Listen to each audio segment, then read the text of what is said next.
আমি যদি কখনো তায়েফে যাই,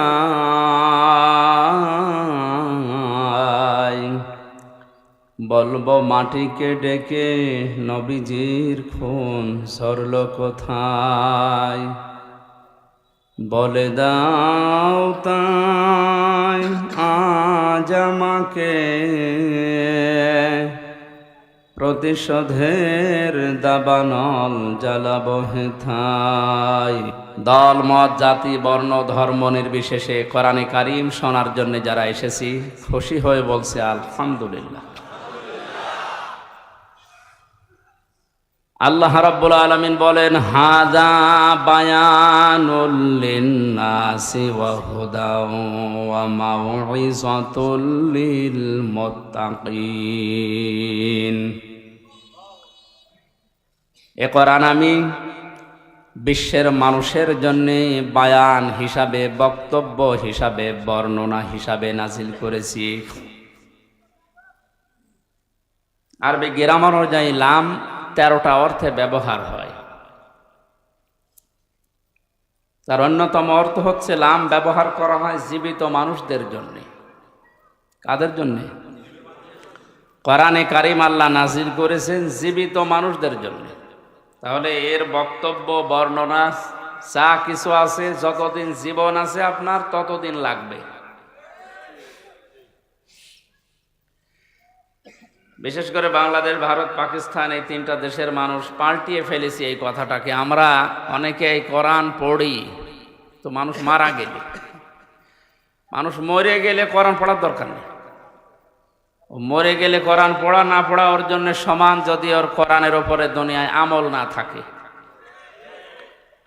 এই জন্য পড়া লাগবে, তার সামনে বোঝানো লাগবে, বক্তব্য বিবৃতি দেওয়া লাগবে ওই পর্যন্ত যতক্ষণ ওর জীবন আছে। কি আছে? এর তথ্য কোন শব্দের দ্বারা পেলাম? লামের দ্বারা। কিসের দ্বারা? এই জন্য এখন থেকে এই সিদ্ধান্ত আমাদের নেওয়া লাগবে যে আমরা কোরআন পড়বো, বোঝাবো, এর বক্তব্য বিবৃতি দেব। কাদের সামনে? জীবিত মানুষ না মৃত মানুষ? হে নবী, কোরআনকে আমি বর্ণনা, বক্তব্য, উপদেশ হিসাবে জীবিত মানুষদের জন্য দিয়েছি। এর ভেতরে 2টা জিনিস আছে, অবদান, পথ নির্দেশিকা আছে, অমাউইযাতুন, উপদেশ আছে। কাদের জন্য? লিল মুত্তাকিন, যারা ভদ্রলোক, যারা তাকওয়া অবলম্বন করেছে, যারা আল্লাহকে ভয় করে চলে। কোরআনের উপদেশ কাজে লাগবে তাদের, কোরআনের পথ নির্দেশিকা মেনে নেবে তারা, যারা আল্লাহর ভাষায় ভদ্রলোক। কি লোক? আমরা জানি শয়তান ভদ্র না অভদ্র? বলেন বলেন। হযরত আদম নবীকে আল্লাহ যখন সৃষ্টি করলেন, 60 হাত লম্বা, 36 থেকে 40 হাত প্রায় মোটা, সেজদা দিতে বলেছিলেন। ফেরেশতারা সবাই এক বাক্যে রাজি ছিল। রাজি ছিল না শুধুমাত্র ইবলিস, শয়তান। ওর 950 বছর ইবাদতের কারণে আল্লাহর উপরে খুশি ছিলেন। শেষ পর্যন্ত গোলামত বানিয়ে বলেছিলেন, শুধু মাথাটা নিচু করো, এইটাই সেজদা হিসাবে ধরে নেওয়া হবে। ও মাথা না দিয়ে আগে লাগিয়েছে পা। আল্লাহর কাছে আর্গুমেন্ট পেশ করে বলেছিল, আনা খায়রুম মিনহু খলাকতানি মিন নারি ওয়া খলাকতাহু মিন তিন। তুমি আমাকে আগুন দিয়ে বানিয়েছো, আর ওইটা বানিয়েছো মাটি দিয়ে। আগুনের কাজ উপরের দিকে যাওয়া, মাটির কাজ নিচের দিকে যাওয়া। শয়তান সর্বপ্রথমেই অহংকার করেছিল ক্ষমতা। কিসের কথা বুঝতেছে? ও সর্বপ্রথমই আল্লাহর এই যে বিধানটা, এই আইনটা, আল্লাহর এই বক্তব্য শোনার পরেই বিদ্রোহ করেছিল ক্ষমতা দিয়ে। যে আমার ভেতরে পাওয়ার আছে, শক্তি আছে, আমি জ্বালিয়ে দিতে পারি, কিন্তু ও মাটি, ওর ভেতরে কিছু নেই, ও পড়ে থাকে। এই আয়াত থেকে তাফসির কারক যারা মুফাসসিরিন ইকরাম ব্যাখ্যায় লিখেছেন, ক্ষমতার অহংকার দুনিয়ায় যদি কেউ করে, শক্তি হোক, টাকা পয়সা হোক, পাওয়ার হোক, যে কোনো ক্ষমতার অহংকার যদি কেউ করে সেও আল্লাহর কাছে শয়তান হয়ে যায়। যেন আমরা এই কাজ যেন কেউ না করি, আমরা যেন বিরত থাকি। আল্লাহ আমাদের তৌফিক দিন, আমিন। আল্লাহর উপদেশ, আল্লাহর ওয়াজ, আল্লাহর পথ নির্দেশিকা গ্রহণ করেনি শয়তান। আজকে জীবিত মানুষদের সামনে আমরা কোরআনে কারিম তেলাওয়াত করেছি, সূরা মুলকের 2টা আয়াত। তাফসীরুল কোরআন মাহফিল এখানে লেখা, আমি তাফসীর আকারে কথা বলবো ইনশাআল্লাহ। তাফসীর শব্দের শাব্দিক অর্থ খুলে ফেলা, উন্মুক্ত করা, আবরণ ফেলে দেওয়া। আপনি সভাপতির বাড়িতে গিয়ে যদি ডাক দেন যে সভাপতি সাহেব বাড়িতে আসেন, ওনার ছোট্ট একটা বাচ্চা বেরিয়ে এসে বলছে, আঙ্কেল আমার বাবা বাড়ি নেই, ঢাকায় গেছে, আপনার পরিচয় দেন, আসলে বলবো। এমন ভাবে আঙ্কেল বলে আমারে সালাম দিয়েছে, এ কি ছেলে না মেয়ে এ বোঝার কোনো কায়দা নেই। এখন যদি নাম জিজ্ঞাসা করি তাও আমি ধোকা খাবো, কারণ এখন আমরা তো ডিজিটাল নাম রাখি, এমন নাম রাখি যে ছেলের নামও যা মেয়ের নামও তা। যে কয়েকদিন আগে ভোটে দাঁড়িয়েছিল না মাহিয়া মাহি, যে মাহি এই শব্দটা ছেলের নামও রাখে মানুষ, মেয়ের নামও রাখে। মাহিয়া মাহি মহিলা আর মাহি বি চৌধুরী পুরুষ মানুষ। এখন নাম বললে তো বুঝবেন না এটা আম্মু না আব্বু, ছেলে না মেয়ে বোঝার জন্য যেটা করা লাগবে, ওর পায়জামা বা প্যান্ট এটা খুলে ফেলা লাগবে। আপনি হাসতেছেন মানে না খুললে আপনি বুঝবেন, কারণ চেহারার কাটিং, চুল যেভাবে কাটে ও বোঝার উপায় নেই যে কোন কাটিং এটা। তাহলে বাস্তবতা এখানে একটু বসিয়ে দেন।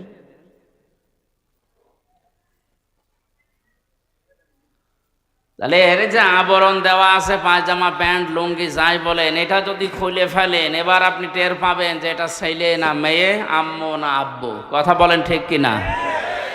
কোরআনে কারিম জীবিত মানুষদের সামনে ব্যাখ্যা বিশ্লেষণ তাফসীর যদি করা হয়, তাফসীর মানে খুলে ফেলা। আমাদের ভেতরে শিরিক, বেদাত, কুফরি, জুলুমের রোগ দিয়ে, জুলুমের আবরণ দিয়ে যারা নিজেদের পরিবার, সমাজ, রাষ্ট্রকে ঢেকে রাখে, কোরআনের তাফসীর করলে আবরণগুলো খুলে যায়। দেশের মানুষ দেখতে পায় এটা হচ্ছে শিরিককারী, এটা জুলুমকারী, এটা কুফরি, এটা বেদাতকারী। এই জন্যে ইসালে সওয়াব সহ বিভিন্ন অনুষ্ঠান যেগুলো হয় 63 দিন ব্যাপী, কোনো সমস্যা নেই। খালি ঝামেলা হয় তাফসীরুল কোরআন মাহফিল লিখলে, কারণ জানে যে তাফসীর মাহফিল করলে আমি যে শিরিকের, যে জুলুমের, যে কুফরের আবরণ দিয়ে ঢেকে অন্তত চলাফেরা করছে এ খুলে যাবে। মানুষ তখন বুঝবে এই তো 2 নম্বর, এই জন্য ঝামেলা। আপনারা এটা না লিখে ওয়াজ মাহফিল লিখে দিতেন। আল্লাহ কোরআনে যে ওয়াজগুলো দিয়েছেন আমরা ওয়াজ করতাম। তাফসীরুল কোরআন মাহফিল লিখেছেন, সুতরাং আমাকে এই পোস্টার অনুযায়ী অন্তত তাফসীর করা লাগছে। আল্লাহ যেন আমাকে তৌফিক দেন, হেদায়েতমূলক কিছু কথা বলার, আপনাদেরকে শোনার তৌফিক দেন। জোরে বলেন আমিন। আমরা নবীর একটা হাদিস পড়েছিলাম, বিশ্ব নবী বলেন, কেউ যদি তার নিজের ঈমানকে পরিপূর্ণ করে নিতে চায়, কিয়ামতে সবচাইতে বেশি কাজে লাগবে যেটা, তার নাম ঈমান। তার নাম কি? আমাদের ঈমানকে যদি আমরা কমপ্লিট করে পুরাপুরি করে আল্লাহর কাছে যেতে চাই, 4টা কাজ দুনিয়ায় করা লাগবে। কয়টা কাজ? আপনি মেলান তো, আপনি ঈমান পরিপূর্ণ করার জন্য এই 4টা কাজ করছেন কিনা? আন আবি উমামা রাদিয়াল্লাহু তাআলা আনহু قال قال النبي صلى الله عليه وسلم من أحب لله وأبغض لله ومنع لله وأطاع لله فقد استكمل الإيمان। 2টা হাদিসে আছে, বুখারী শরীফ, ইবনে মাজাহ শরীফ। আমি কথা ঘন্টাখানিক বলবো, কিন্তু শিক্ষামূলক কথা যেহেতু একটু চিন্তা ভাবনা নিয়ে শুনবেন, আর যেটা শুনবেন ওই মুহূর্ত থেকে যেন বাস্তব জীবনে প্র্যাকটিক্যাল লাইফে আমল করতে পারি এই নিয়ত করে শুনবেন। এইটাই যদি রাজি থাকেন তাহলে হাত তোলেন, লিল্লাহে তাকবীর। অনেকে হাত তোলেনি, ঠিক আছে, অসুবিধা নেই। না মানলে আমি আর কি করব? বলিল হাক্কু মির রাব্বিকুম ফামান শাআ ফালিয়াকুম ওয়া মান শাআ ফালিয়াকফুর। হে নবী, আপনি হক কথাগুলো বলেন, যার ইচ্ছা হয় সে মানুক, যার ইচ্ছা হয় সে কুফরি করুক। ইন্না আতাদনা লিয-যালিমিনা নারা, জালেমদের জন্য আমি আগুন তৈরি করে রেখেছি। সুতরাং আমার দায়িত্ব হচ্ছে সঠিক কথাগুলো সঠিকভাবে তুলে ধরা, আর আপনার দায়িত্ব হচ্ছে ওই কথাগুলো নিয়ে বাড়ি যেয়ে চিন্তা ভাবনা করা। লাস্তা আলাইহিম বিমুসাইতির, হে নবী, আপনাকে আমি দারোগা পুলিশ করে দুনিয়ায় পাঠাইনি যে মানুষ পিটিয়ে হেদায়েত করা লাগবে, অত দরকার নেই। আমার যতটুকু দায়িত্ব আছে আমি পৌঁছিয়ে দেব। সেই কুষ্টিয়া থেকে এসেছি কোরআনের দাওয়াত নিয়ে হেদায়েতমূলক কথা বলতে। আল্লাহ কপালে যদি হেদায়েত দিয়ে থাকেন আপনি ধন্য। আর যদি আপনার মন মানসিকতা কোরআন থেকে হেদায়েত নেওয়ার মতো না থাকে, আল্লাহ জোর করে আপনাকে আল্লাহর ওলি বানাবে, আল্লাহর অত দায় পড়ে না। বিশরে হাফি আবুল বাশারের কথা আমি পড়েছি ইতিহাসে। লোকটা মদখোর ছিল, জেনা ব্যভিচার করে বেড়াত, বন্ধুদের সাথে যাচ্ছিল। হঠাৎ বিসমিল্লাহির রহমানির রহিম লেখা একটা কাগজ পেয়েছে। কাগজটা হাতে নিয়েই বারবার চোমা খায়, শুধু আরবি লেখা। এই কারণে বন্ধুদেরকে ডাক দিয়ে বললেন, যাও তোমরা মদের আড্ডাখানায় যাও, ফার্স্ট কোয়ার্টারে যাও, আজকে আমি আর যাব না। দৌড় দিয়ে বাড়িতে গিয়ে মাকে ডাক দিয়ে বলে, মা দেখেন তো এই কাগজের ভেতরে কার নাম লেখা, আমি তো পড়তে পারি না, মনে হচ্ছে আরবিতে লেখা। মা কোরআনে কারিম পড়তে পারতো। কাগজ হাতে নিয়ে দেখে লেখা বিসমিল্লাহির রহমানির রহিম। 19টা অক্ষর আছে আয়াতের ভেতরে। কোন মানুষ যদি সওয়াবের নিয়তে একবার বিসমিল্লাহ পড়ে 190টা নাকি আল্লাহ সঙ্গে সঙ্গে লিখে দেন। আমাদের সম্পর্ক বিসমিল্লাহর সাথে। কিসের সাথে? বিসমিল্লাহর বাইরে যদি কারো সম্পর্ক থাকে, আপনি তার সাথে সম্পর্ক রাখলে মরবেন। বাশারের মা চোখের পানি ফেলে দিয়ে ডাক দিয়ে বলে, রব্বুল আলামিন, তুমি কি আমার বাশারকে কবুল করেছো নাকি? বলে, কোথায় পেলে কাগজ? পথের মাঝে চলতে গিয়ে পেয়েছি। কি লেখা আছে? বাশারের মা বলে, বাবা এর ভেতরে তোমার ওই প্রভুর নাম লেখা আছে যিনি তোমাকে বানিয়েছেন। আল্লাহর 3টা নাম লেখা। বাশার ডাক দিয়ে বলে, মা আমার আল্লাহর নাম, আমার সৃষ্টিকর্তার নাম এখানে লেখা, কোথায় রাখলে সম্মান বাড়বে বলেন তো? মদ খেতে যাওয়া, জেনা করতে যাওয়া যে টাকাগুলো আজকে আমি আর খরচ করিনি, এই টাকা আজকে আমি আর মদ খেতে যাবও না। বাজারে গিয়ে মখমলের কাপড় কিনেছে, আল্লাহর এই 3টি নাম করে সুন্দর করে বেঁধেছে, মাথার উপরে রেখে সারাদিন তাকে রেখে সারা রাত পাহারা দিচ্ছে, আল্লাহর নাম কেউ যেন ক্ষতি করতে না পারে। হঠাৎ তার ঘুম এসে গেছে। ঘুমের ভেতরে কে যেন ডাক দিয়ে বলছে, বাশার, পথের মাঝখান থেকে তুলে এনে আমার নামকে যেভাবে সম্মান দিলে, আমিও তোমার নামকে আজকে সাধারণ মানুষের ভেতরে আর না, আমার বিশেষ বিশেষ বান্দাদের সাথে আমার কোরআনে কারিমের আয়াতকে সম্মান দেওয়ার কারণে তোমার নামটা আমার বিশেষ বান্দাদের সাথে লিখে দিলাম। শুধুমাত্র বিসমিল্লাহ শরীফকে সম্মান দেওয়ার কারণে মহান আল্লাহ তার এই মনের দিকে তাকিয়ে কোরআনে কারিমের মাধ্যমে তার হেদায়েত দিয়ে এমন জায়গায় পৌঁছিয়েছিলেন, বাশার বিশরে হাফি তিনি মস্ত বড় আল্লাহর ওলি পর্যন্ত হয়েছিলেন।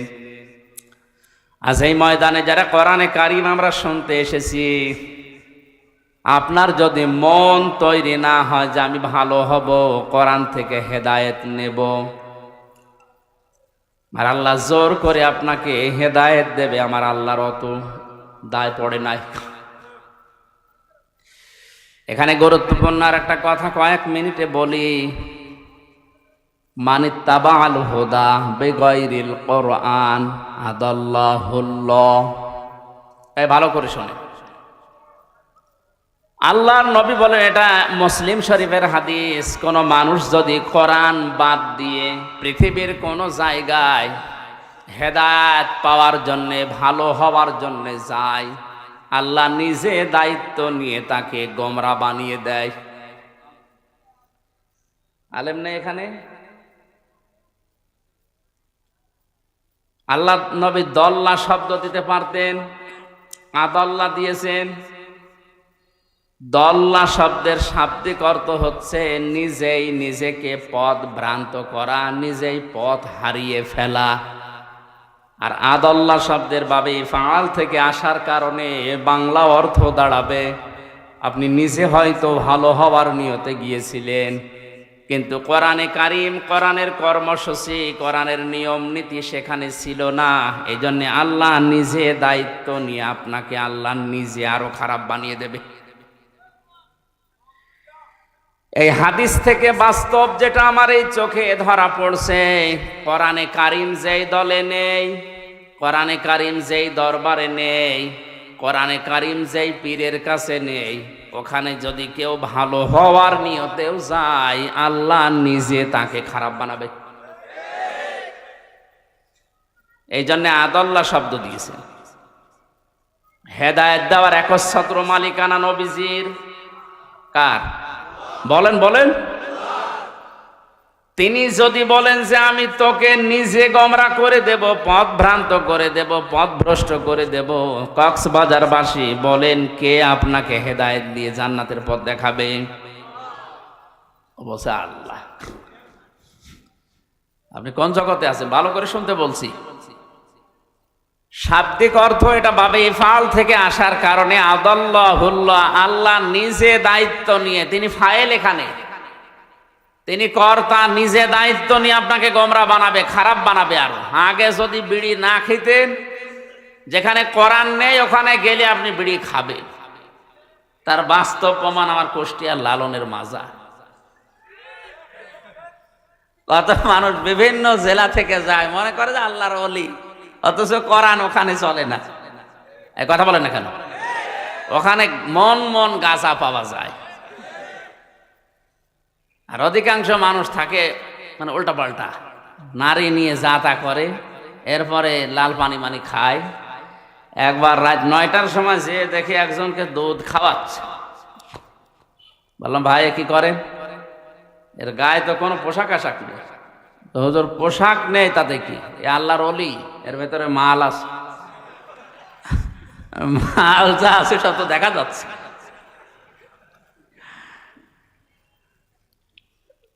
এর ভেতরে যদি কোনো মাল থাকে, এ মাল তো সবার আছে, এ মাল সবার নেই, তো ও মাল দেখার দরকার নেই। নতুন কোনো মাল যদি থাকে ওইটা দেখা। দেখেন এখানে কোরআনের নিয়ম নীতি থাকলে একটা মানুষ, যেখানে হাঁটুর উপরে কাপড় তোলা একজন পুরুষের জন্য নিষিদ্ধ, হারাম, আর উলঙ্গ হয়ে প্রায় বসে আছে, আর ওরে দুধ খাওয়ায় আর মনে করে আল্লাহর ওলি। এখানে কোরআন আছে? বলেন বলেন। অথচ মানুষ যারা যায় ভালো হওয়ার নিয়তে, অনেকে যায় যে আল্লাহর ওলির দরবারে যাচ্ছে, যাওয়ার পরে দেখা যায় আরো খারাপ হয়। আগে যদি বিড়ি না খেত এখন বিড়ি খায়, আগে গাঁজা খেত না এখন গাঁজা খায়। এই জন্য আজকের এই ময়দান থেকে সিদ্ধান্ত নেওয়া লাগবে, কোরআন যেখানে নেই ওই দল যদি আমার বাবাও প্রতিষ্ঠা করে আমি ওখানে যাব না। যেই দরবারে কোরআন চলে না ও দরবার যদি আমার বাবার দরবার হয় তারপরও আমি যাব না। যদি যায় আমাকে খারাপ বানিয়ে দেবে কে? এ দোষ কার? কারণ কোরআন নেই, তুই ওখানে গেলি কেন? শ্বশুরকে বাবা বলা জায়েজ আছে না নেই? আন্দাজে বলেন কেন? শ্বশুরকে বাবা বলতে সমস্যা কি? আজকেও তো শ্বশুর কল দিয়েছিল মাগরিবের পর, আমি বললাম আব্বা কেমন আছে? জায়েজ না থাকলে আমি বলতাম, হয়তো আপনি আন্দাজে দিতেছেন না। তো শ্বশুরকে বাবা বলা জায়েজ আছে, কিন্তু নিজের বাবার সামনে যদি বারবার শ্বশুরকে বলেন আব্বা জান, আর এইটা কে আমি চিনি না, আপনার বাবার রাগ হওয়ার সম্ভাবনা হবে না? কোরআন পাঠিয়েছে আল্লাহ হেদায়েত দেওয়ার জন্য। হাদা বায়ানুল লিন্নাস হুদা ওয়া মাউইযাতুল লিল মুত্তাকিন যালিকাল কিতাবু লা রাইবা ফিহি হুদাল লিল মুত্তাকিন। এরকম বহু আয়াত কোরআনে আল্লাহ দিয়েছেন যে এটা হেদায়েতের কিতাব। মানিত্তাবা আল হুদা ফামান তাবিআ হুদায়া ফালা খাউফুন আলাইহিম ওয়ালা হুম ইয়াহজানুন। এরকম প্রায় 26টা আয়াত আছে কোরআনে কারীম, প্রমাণ করে যে আমি হেদায়েত দেওয়ার জন্য দুনিয়ায় এসেছি। সুতরাং নিজের বাবার সামনে শ্বশুরকে বাবা বলা জায়েজ আছে, তারপরও যদি বারবার বলেন বাবার মনে যেমন দুঃখ লাগার সম্ভাবনা আছে। কোরআন আল্লাহ পাঠালো হেদায়েত দেওয়ার জন্য, এইটা বাদ দিয়ে আপনি যার কাছে যাবেন আল্লাহর তখন আপনার বাবার মতো রাগ হবে, দেখি তোর ওই পীর কেমন করে হেদায়েত দেয়। এই জন্য অধিকাংশ দরবারে গেলে মানুষ আজ হেদায়েত পাওয়ার পরিবর্তে গোমরা হয়ে যাচ্ছে। চট্টগ্রামের মরহুম আব্দুল জব্বারের দরবারে গেলে সন্তামণি কোরআন তুলে দিত যে কোরআন পড়ো, আল্লাহকে পেয়ে যাবে। ফরফরা শরীফের যারা পুরাতন পীর ছিল সেখানে গেলে মানুষ আগে বলতো যে কোরআন শরীফ তুলে দিলাম আল্লাহকে পেয়ে যাবেন, যান। এখন অধিকাংশ দরবারে আর কোরআন তুলে দেয় না, দেয় কি বিভিন্ন নামের জিকির দেয়। আল্লাহর নামে জিকির দিলেও তাও সঠিকটা দিলে হয়, সুবহানাল্লাহ, আলহামদুলিল্লাহ, লা ইলাহা ইল্লাল্লাহ, আল্লাহু আকবার, এগুলো দেয় না। এমন জিকির দেয় ও কোরআনেও নেই হাদিসেও নেই, সব বানিয়েছে। হো হো বলে জিকির আছে, সব চিটারি। এই দরবার টিকিয়ে রাখার জন্য নতুন নতুন করে একটা জিকির আবিষ্কার করে। এই ব্রাহ্মণবাড়িয়ার এই লাইনে কিছু মানুষ আছে, এবার আর একটা জিকির আরম্ভ করেছে, এর নাম নাই নিতে পারলাম না, কি জিকির শুরু করেছে দেখেন। সূরা আরাফের 181 নাম্বার আয়াতটা বলছি, বাড়ি যেয়ে যারা এই সমস্ত জায়গায় যান একটু মিলানি আয়াত।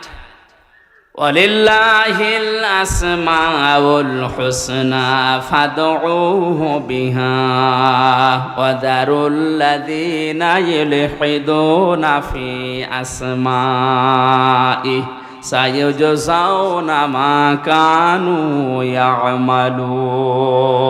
জোরে বলেন আল্লাহু আকবার। আল্লাহ পাক বলেন আমার অনেক সুন্দর সুন্দর নাম আছে, যে নামে পারো আমি আল্লাহকে ডাকো। আপনি ইয়া রহমান বলে ডাক দেন, অসুবিধা নেই। ইয়া খালেক বলে ডাক দেন, অসুবিধা নেই। কিন্তু সাবধান, আমি আল্লাহর নামকে উলট পালট করে এলহাদ করে আমার নামকে পরিবর্ধন করে কাটছাট করে তোমরা ডেকো না। কে বলছেন বলে তো? আল্লাহর এই ওয়াজ শোনার পরেও যদি কেউ হো ইয়ালি বাবা, শালি বাবা, বিভিন্ন বাবার নামে জিকির করে, ও হেদায়েত পাওয়ার পরিবর্তে আল্লাহ ওরে নিজে আরো গোমরা করে দেবে।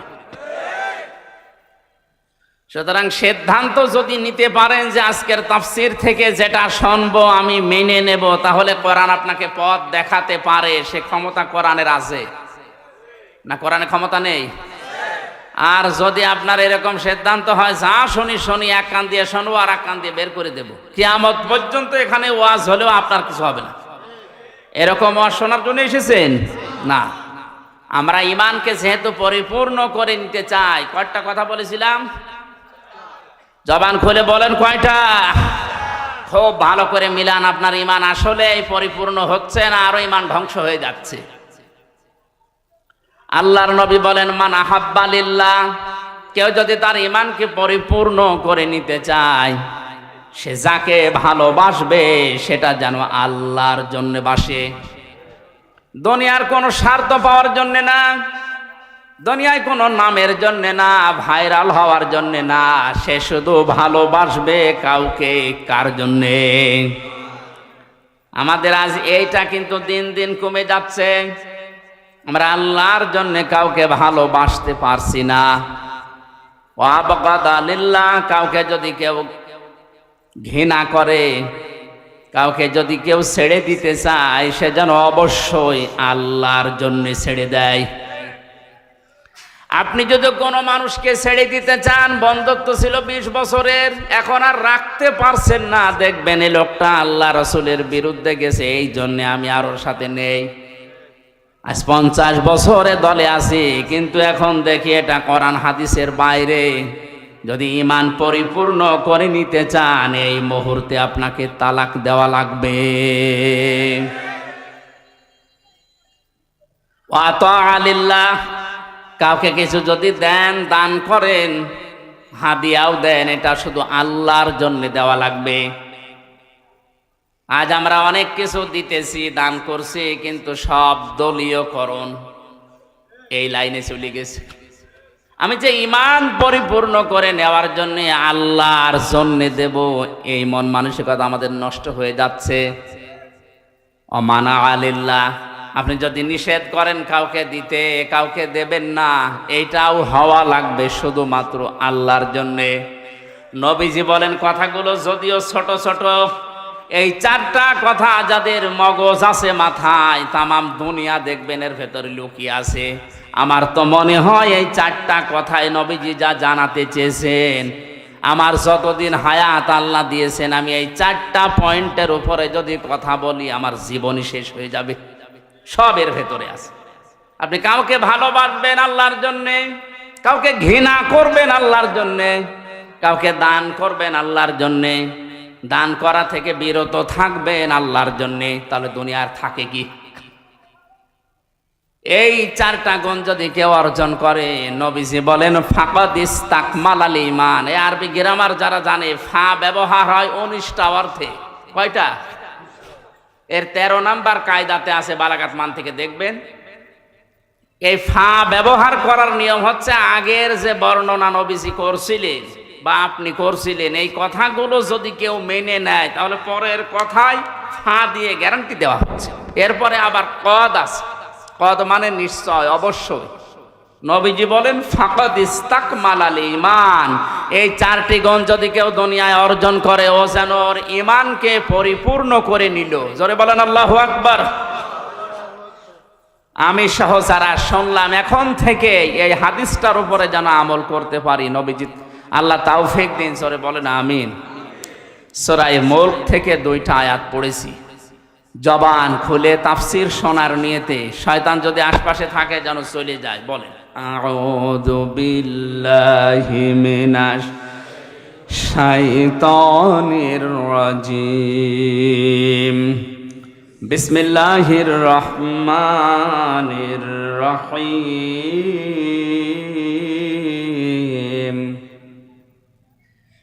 তাবারাকাল্লাযী বিয়াদিহিল মুলক ওয়া হুয়া আলা কুল্লি শাইইন কাদির। আল্লাযী খালাকাল মাউতা ওয়াল হায়াতা লিয়াবলুয়াকুম আইয়ুকুম আহসানু আমালা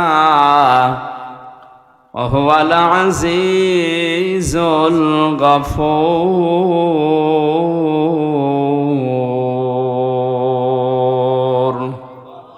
সাদাকাল্লাহুল আযীম। সূরা মুলক কোন সূরা? বলেন বলেন। মুলক শব্দের শাব্দিক অর্থ বলার দরকার নেই, এ ঝামেলা। আমরা সূরার অর্থের দিকে যাচ্ছি। তাবারাকা বরকতময়, আল্লাযী ওই সত্তা, বিয়াদিহিল মুলক যার হাতে ক্ষমতা। এই আয়াত পড়লে এই সূরাটার ভেতরে 30টা আয়াত আছে। কয়টা? এশার নামাজের পরে ঘুমানোর আগে কোনো মানুষ যদি প্রতিনিয়ত এই সূরাটা পড়ে, আর এর ভেতরে 30টা পয়েন্ট আছে। এই 30টা পয়েন্ট যদিও দুনিয়ার প্র্যাকটিক্যাল লাইফে সত্যি আমল করতে পারে, মরণের পরে এই সূরা কবরে তাকে শাস্তি থেকে বাঁচিয়ে দেবে। এমনকি কিয়ামতের ময়দানে সূরায়ে মুলক আল্লাহর সামনে দাঁড়িয়ে ঝগড়া পর্যন্ত করবে রব্বুল আলামিন।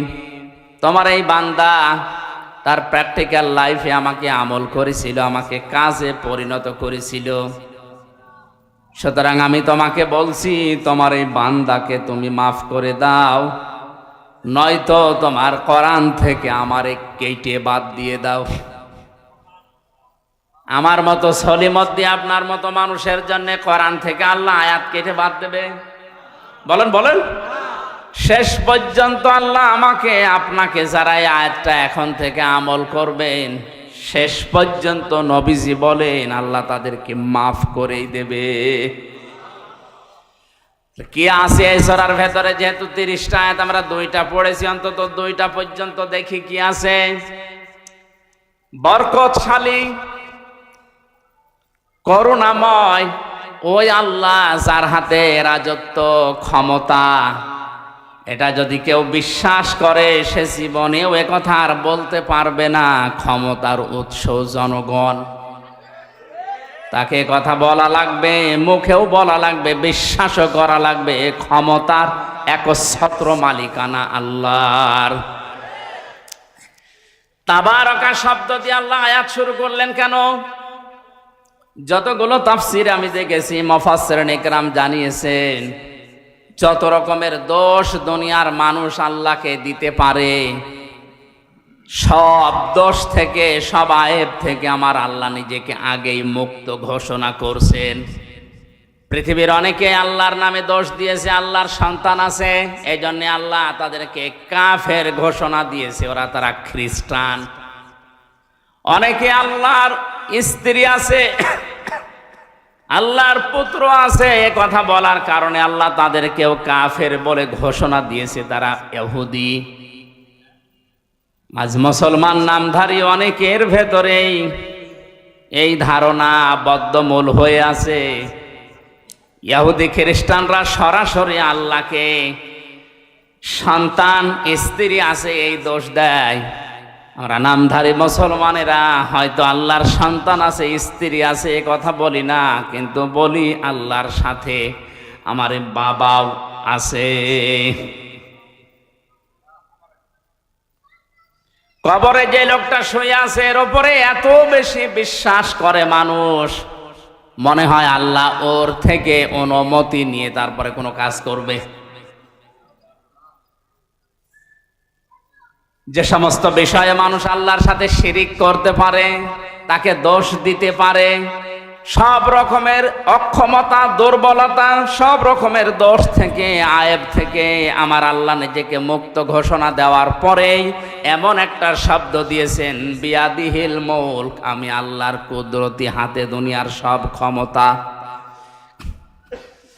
হুয়া আলা কুল্লি শাইইন কাদির, সব কিছুর উপরে আমি আল্লাহরই ক্ষমতা চলে। আপনার 3.5 হাত বডি, এইটার উপরেও আপনার ক্ষমতা চলে না। আপনার নাক আপনার কথা শোনে না, আপনার এই হাতও আপনার কথা মতো চলে না। বলেন কেমন করে পায়খানায় যান? যে যদি বলেন আমি কিন্তু এ দেশের মন্ত্রী, কোনো দুর্গন্ধ যেন আমার নাকে না আসে, নাক বলবে বেটা যদি বাঁচতে চাস আগে আমার চেপে ধর। কথা বলছে না কেন? নাকও আপনার কথা শোনে না। আপনার শরীরের অঙ্গ প্রত্যঙ্গ গুলোই তো শুনছে না। এমনকি কিয়ামতের ওই কঠিন ময়দানে এই অঙ্গ প্রত্যঙ্গ যারা আল্লাহর আইনের বিরুদ্ধে ব্যবহার করেছে, এগুলো তাদের বিরুদ্ধে সাক্ষ্য হয়ে দাঁড়াবে। জোরে বলেন নাউজুবিল্লাহ। আল্লাহ রাব্বুল আলামিন বলেন, আল-ইয়াওমা নাখতিমু আলা আফওয়াহিহিম ওয়া তুকাল্লিমুনা আইদিহিম ওয়া তাশহাদু আরজুলুহুম বিমা কানু ইয়াকসিবুন। সূরা ইয়াসিনের 65 নম্বর আয়াতে আছে, কিয়ামতের দিন আল্লাহ মানুষের মুখের উপরে মোহর লাগিয়ে দেবে, সেলাই করে দেবে। হাত আল্লাহর সাথে কথা বলবে। আইদিহিম দিয়ে আল্লাহ শুধুমাত্র এই হাত বোঝাননি, হাত মানে বিভিন্ন রকমের হাত দুনিয়ায় মানুষের চলতে গেলে থাকে। কথা বলেন না কেন? কত রকমের হাত দুনিয়াতে আপনি ব্যবহার করেন। কেউ এই হাত ব্যবহার করছে, কেউ টাকা পয়সার হাত ব্যবহার করে, কেউ ক্ষমতার হাত ব্যবহার করে, দুনিয়ায় যে হাত ব্যবহার করে আপনি আল্লাহর বিরুদ্ধে, মানবতার বিরুদ্ধে অবস্থান নিয়েছিলেন, কিয়ামতের দিন ওই হাতগুলো আপনাকে আল্লাহর বিরুদ্ধে সাক্ষী দেওয়ার জন্য,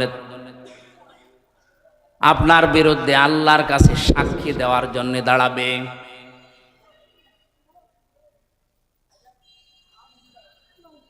কক্সবাজারবাসী, এই জন্য আমাদের এখান থেকে থেমে যাওয়া লাগবে। আমার হাত দিয়ে, সে সম্পদের হাত, ক্ষমতার হাত, এই হাত কোনো হাত দিয়ে যেন আল্লাহ রসুল এবং মানবতার বিরুদ্ধে কোনো কাজ না হয়।